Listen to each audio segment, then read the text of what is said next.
Chowmein ले लो, chowmein, बढ़िया बढ़िया चटपटी चाउमीन। बादलपुर मोहल्ले के नुक्कड़ में जैसे ही चाउमीन वाला आता है तो उसके चारों ओर लोगों की भीड़ लग जाती है। भैया मेरे लिए तो बढ़िया चटपटी चाउमीन बनाना, तेज मिर्च वाली। अरे मेरे लिए तो नॉर्मल चाउमीन ही रखना। हाँ चिंता मत करो, सबको उनके मन के मुताबिक ही चाउमीन दूंगा। और आप तो वैसे भी मेरे रोज के ग्राहक हो, कैसे नाराज कर सकता हूँ आपको। चाउमीन वाले की आवाज सुनकर गरीब घर का 7 साल का लड़का बिट्टू दौड़ता हुआ आता है और उसके पास खड़ा हो जाता है। अंकल अंकल मुझे भी चाउमीन दे दो ना। हाँ कैसी चाउमीन चाहिए बताओ, सबसे अच्छी वाली। पैसे हैं तुम्हारे पास? हाँ कल ही बाबा ने दिए थे, ये 1 रुपया। 1 रुपए का नाम सुनते ही वो चाउमीन वाला गुस्से में आ जाता है और उसे जोरदार धक्का देता है कि तभी उसके पिता मोहन, जो खेतों से काम करके लौट रहे थे, झट से वहां आ जाते हैं। अरे ये क्या तमीज है बच्चे से बात करने की? कोई चाउमीन के लिए किसी के साथ ऐसा करता है क्या? 1 रुपए का खोटा सिक्का लेकर भेजा था उसे, है बे? जानता भी है चाउमीन का रेट क्या चल रहा है, 40 रुपए प्लेट है, और तुम लोगों की औकात नहीं है उसे खाने की, समझे? गरीब मोहन सर झुकाकर अपने बेटे के साथ घर आ जाता है। बिट्टू लगातार रोए जा रहा था। क्या हुआ जी, ये बिट्टू रो क्यों रहा है? चाउमीन वाला खड़ा है नुक्कड़ पर, वही मांग रहा था। अब तुम तो जानती हो मेरे पास इतने पैसे नहीं कि मैं इसे 40 रुपए की प्लेट दिलवा पाता। 40 रुपए? इतने में तो अपने यहाँ 3 दिन का आटा आ जाता। सच में महंगाई बड़ी ही बढ़ गई है। चुप हो जा बिट्टू, एक दिन देखना तेरी माँ तुझे जरूर चाउमीन बनाकर खिलाएगी। नहीं खानी मुझे वो चाउमीन, पिछले 1 साल से आप सही कह रहे हो। अब खिलाऊंगी तब खिलाऊंगी, लेकिन अभी तक नहीं खिलाई। चाउमीन के लिए अपने बेटे को तरसता देख सुजाता की आंखें भर आती हैं। रहने दे सुजाता, थोड़ी देर में ठीक हो जाएगा। खाना क्या बनाया है, जल्दी से रख दो। जी घी की सब्जी बनाई है, अभी लगा देती हूँ। सुजाता का पूरा ससुराल खाना खाने बैठ जाता है। ऐसा कब तक चलेगा बिट्टू के पापा? आप खेत से जो भी सब्जियां लाते हैं वो सब खराब हो जाती हैं। सारी की सारी सब्जियां घर में रखी रखी बेकार हो रही हैं। गर्मियों का मौसम है, गर्मी के कारण ये जल्दी खराब भी हो जाती हैं।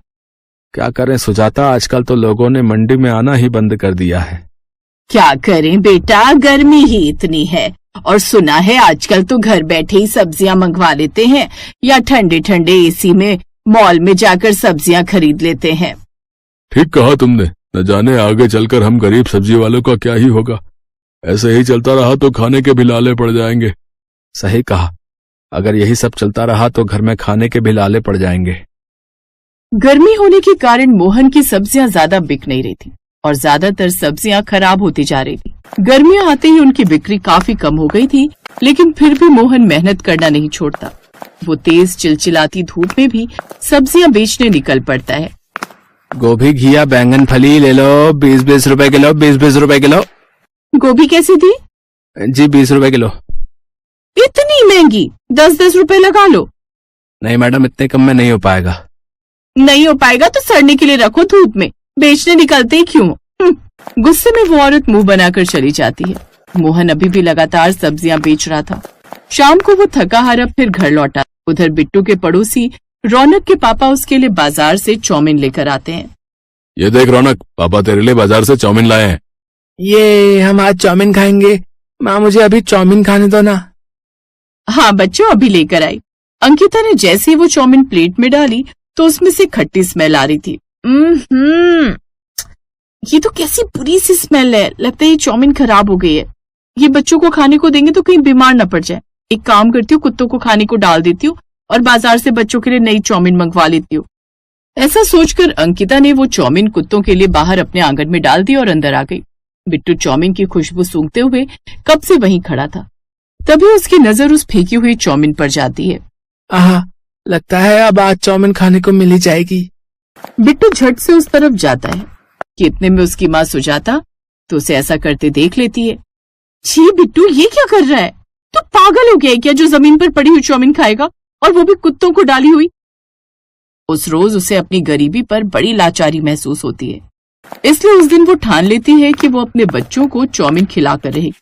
लेकिन चाउमीन लाने के लिए उसके पास पैसे भी नहीं थे। तभी उसकी नजर अपनी पड़ोसन पर पड़ती है जो घर पर चाउमीन बना रही थी। उसकी नजर घर में बनी चाउमीन पर जाती है। ये चाउमीन घर पर भी बनती है, ये बात तो मुझे पता ही नहीं थी। वो बाजार से थोड़ा सा मैदा ले आती है और फिर अपनी पड़ोसन से वो मशीन लेकर आती है और घर पर उस मैदे को गूंथकर उसको उस मशीन में निकाल कर इन्हें धूप में सुखा लेती है। फिर उसकी चाउमीन बनाकर तैयार कर लेती है। अरे लेकिन ये तो बहुत ही कम चाउमीन है, इससे तो किसी का पेट भी नहीं भरेगा। तभी उसकी नजर सामने रखी सब्जियों पर जाती है। चाउमीन में भी तो पत्ता गोभी और प्याज यही सब डलता है, तो क्यों ना मैं भी इस चाउमीन में सब्जियां डालकर मिलाऊं। अब वो सब्जियों से भरी चाउमीन घर में बनाती है, जो सबको बड़ी पसंद आती है। मेरा तो मन ही नहीं भर रहा माँ, अब तो मैं 2 बार और खाऊंगा। गरीब ससुराल वाले उस रोज पहली बार मिलकर सब्जी वाला चाउमीन खाकर बड़े खुश हो जाते हैं। आज हमारी बहू की वजह से हम लोगों को भी ये चाउमीन खाने को मिली। इसका स्वाद तो बाजार से भी ज्यादा लाजवाब है। मैं एक बार जवानी में शहर की एक शादी में गया था, वहीं खाई थी, लेकिन बहू की बनाई हुई ये चाउमीन तो उन सब चीजों से अच्छी है। सच में सुजाता, इतनी अच्छी खुशबू तो उस चाउमीन वाले के ठेले से भी नहीं आती जितनी अपने यहाँ से आ रही है। सचमुच में कमाल का चाउमीन बनाई है तुमने, और ये सब्जियां इसमें डालकर और भी ज्यादा स्वाद दे रही हैं। मैं तो कहता हूं क्यों ना हम अपनी सब्जियों को चाउमीन में डालकर ही बेचें। हमें तो मुनाफे से मतलब है ना, यहाँ से ना सही वहां से सही। आप कहीं वही तो नहीं सोच रहे जो मैं सोच रही हूँ? बिल्कुल ठीक समझी। अब से हम अपने ठेले पर सब्जियां नहीं बेचेंगे, बल्कि बेचेंगे तो चाउमीन, वो भी सब्जियों से भरी हुई। ये बात सबको अच्छी लगती है और उस दिन के बाद सुजाता पीछे मुड़कर नहीं देखती और वो अपने पति के साथ उसके सब्जी वाले ठेले पर चाउमीन बनाकर बेचने निकल पड़ती है। उसकी सब्जियों से भरी हुई चाउमीन सबको बड़ी पसंद आती है और उसके पास खूब ग्राहक आने लगते हैं और कुछ समय बाद वो अच्छे खासे पैसे कमा लेते हैं।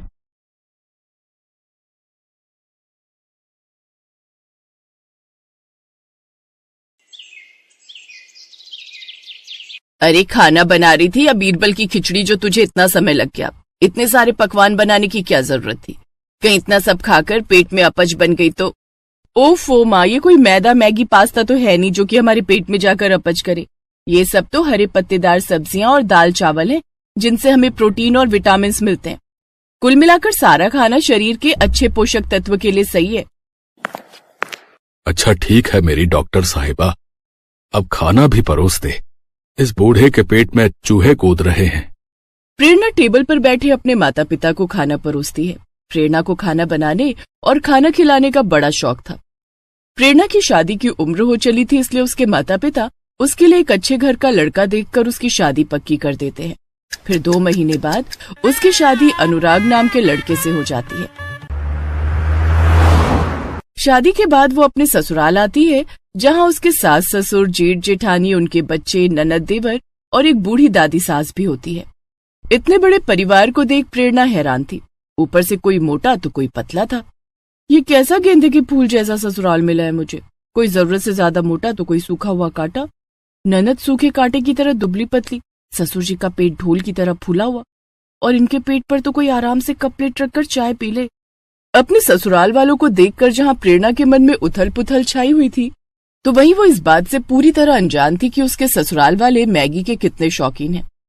फिर उसकी सास उसका गृह प्रवेश करवाती है और उसको उसकी ददिया सास से मिलवाती है। जुग जुग जियो और सदा सुहागन रहो, दूधो नहाओ पूतो फलो।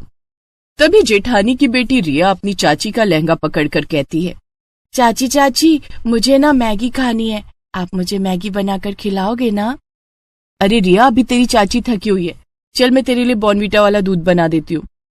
नहीं बुआ, मुझे दूध नहीं पीना, वो अच्छा नहीं लगता। मम्मा आप चलकर मेरे लिए मैगी बना दो ना प्लीज। अच्छा कोई बात नहीं, मैं तुम्हारे लिए मैगी बना देती हूँ।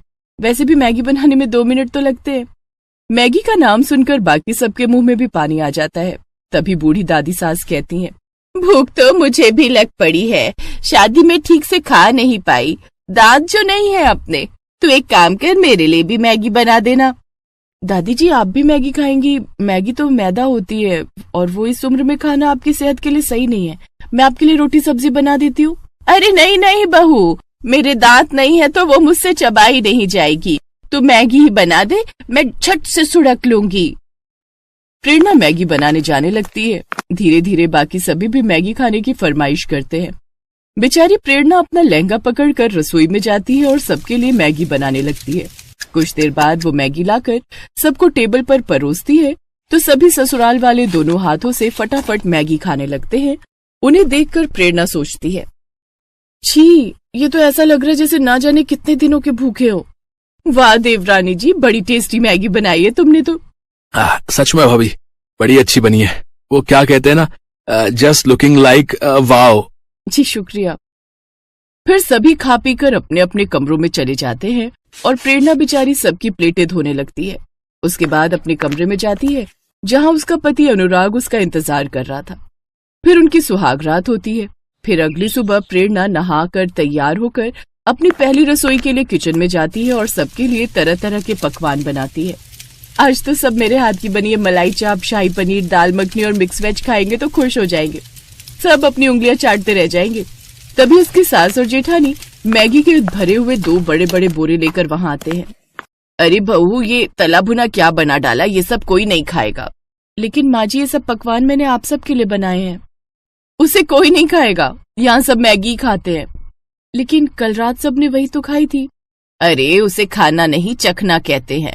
हमारे यहाँ तो हर रोज 1000 मैगी बनती है, तभी हम सबका पेट भरता है। 1000 मैगी के नाम से तो प्रेरणा को चक्कर आने लगते हैं। हे भगवान, ये लोग इंसान है या राक्षस? खैर मुझे क्या, मेरे लिए तो आसानी है, झट से पानी उबालो, मैगी डालो, बस फिर बन गई मैगी। ऐसा करो, आज तुम प्याज के तड़के वाली मैगी, सूखी मैगी, तरी वाली मैगी, मसाले वाली मैगी और मीठी मैगी बना लो।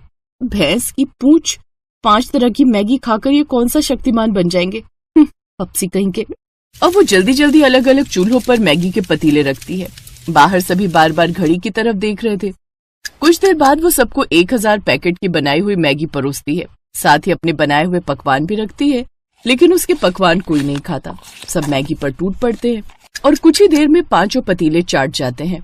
फिर सब अपने कमरे में आराम करने चले जाते हैं और बेचारी प्रेरणा सारे बर्तन और रसोई की सफाई में लग जाती है। इसी तरह अगले दिन भी उसके सभी भुक्खड़ ससुराल वाले उससे मैगी बनाने के लिए कहते हैं। भाभी, आज न जरा चटपटी मैगी बना देना।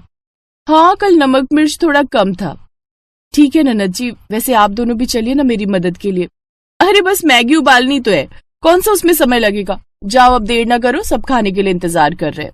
जी जेठानी जी। प्रेरणा रसोई में जाती है तो बाहर से आवाज आती है। और कितना समय लगेगा? जी बस लाई। एक तो ये खुद के सारे रायते की तरह फैले पड़े हैं, ऊपर से ऑर्डर तो ऐसे कर रहे जैसे मैं बहू नहीं काम वाली हूँ। मसाले खोलते वक्त वो उसकी आंख और नाक में भी चला जाता है, जिससे उसे आंखों में मिर्च और छींकें आने लगती हैं।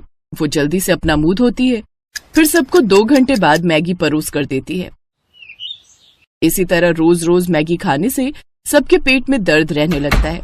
किसी को दस्त, किसी को उल्टियां होने लगती हैं। यहाँ तक कि एक रोज रिया की तबीयत काफी ज्यादा गंभीर हो जाती है। साथ ही ददिया सास की हालत भी बहुत गंभीर हो जाती है। उन्हें जल्दी से अस्पताल ले जाया जाता है, जहाँ डॉक्टर उनसे कहता है, देखिए इनकी आंतों में मैदा जम चुका है। इतनी मात्रा में मैदा खाने से लिवर या किडनी आगे चलकर खराब हो सकती है। आप यकीन नहीं करेंगे डॉक्टर साहब, लेकिन मेरे ससुराल में हर दिन 1000 पैकेट मैगी बनती है। क्या आप लोगों को पता नहीं मैदा हमारे शरीर के लिए कितना ज्यादा नुकसानदायक है? आप लोग ये सब छोड़कर घर का हेल्दी खाना खाइए और घर के कामकाज भी करिए ताकि शरीर हेल्दी रहे, नहीं तो एक दिन तबीयत काफी ज्यादा खराब हो जाएगी। कुछ दिनों बाद वो दोनों ठीक हो जाते हैं और अब प्रेरणा के ससुराल वालों को अपनी गलती का एहसास होता है और वो अब मैगी छोड़कर घर का खाना खाने लगते हैं। साथ ही अब घर के बाकी सब लोग भी प्रेरणा की मदद